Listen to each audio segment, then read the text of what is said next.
দ্রুত বীর্যপাত বা ইরেকটাইল ডিসফাংশন অথবা অনেকের প্রিম্যাচিওর ইজাকুলেশন হয়ে থাকে, যেটা নিয়ে কিন্তু এই সময়ে মানুষ অনেক বেশি সচেতন।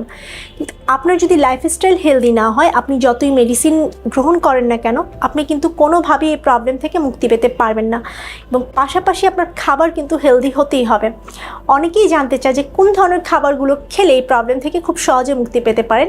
আজকে সেই বিষয়টা নিয়েই আলোচনা করব। আপনাদের সঙ্গে রয়েছি আমি পুষ্টিবিদ উম্মে সালমা তামান্না।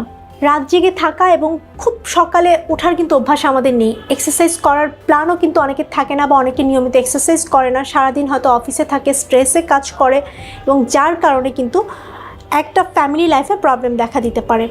আপনার খাবার প্যাটার্ন, আপনি যেটা করেন স্ন্যাক্স হিসেবে বাহিরের খাবার গ্রহণ করছেন, সেটা না করে কিন্তু আপনি হেলদি খাবার গ্রহণ করতে পারেন। তো কোন ধরনের খাবারগুলো রাখবেন? আমরা বলি প্রোটিনযুক্ত খাবার এই সময় খেতে। অনেকেই আছে অতিমাত্রায় প্রোটিন গ্রহণ করছে। আপনার উচ্চতা এবং ওজন অনুযায়ী যতটুকু প্রোটিন দরকার ততটুকুই গ্রহণ করবেন, তবে চেষ্টা করবেন তার মধ্যে যাতে ফার্স্ট ক্লাস প্রোটিনটা থাকে।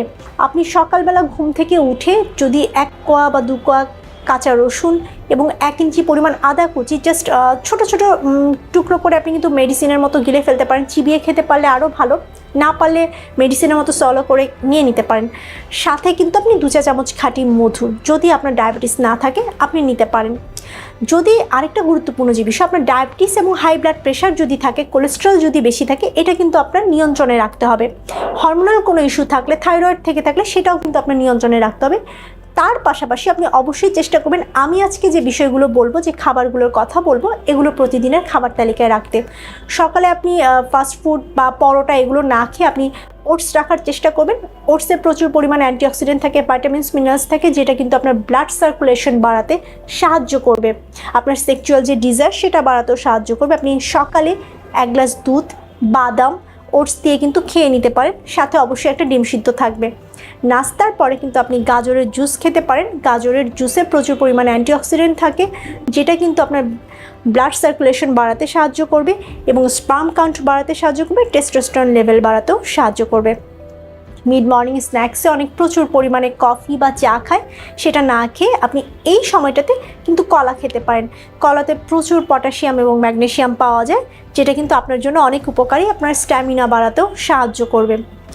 দুপুরের খাবারে আপনার স্বাভাবিকভাবে অনেকেই আছে যে ডাল খাচ্ছে, ভাজা পোড়া খাচ্ছে, ভাজা মাছ মাংস খাচ্ছে, সেটা না খেয়ে আপনি স্বাভাবিক লাল চালের ভাত নেওয়ার চেষ্টা করতে পারেন। শাক সবজি প্রচুর পরিমাণে খাবেন, সালাদ রাখবেন, লেবু রাখতে পারেন।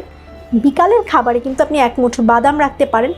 অনেকে ভাবেন যে বাদামের মধ্যে কাঠবাদাম বা কাজু বাদাম হয়তো খুব উপকারী, কিন্তু আমি বলবো যাদের এই প্রিম্যাচিওর ইজাকুলেশন অথবা ইরেকটাইল ডিসফাংশনের প্রবলেম আছে, তারা কিন্তু অবশ্যই ওয়ালনাট মানে আখরোট বাদাম যেটা রয়েছে সেটা খাবেন। এটাতে প্রচুর পরিমাণে ওমেগা 3 থাকে, যেটা আপনার স্পার্ম কাউন্ট এবং টেস্টোস্টেরন লেভেল বাড়াতে সাহায্য করবে এবং এই প্রিম্যাচিওর ইজাকুলেশনও দূর করতে সাহায্য করবে। আপনি প্রতিদিন 4 থেকে 5টা করে আখরোট অবশ্যই খাবেন।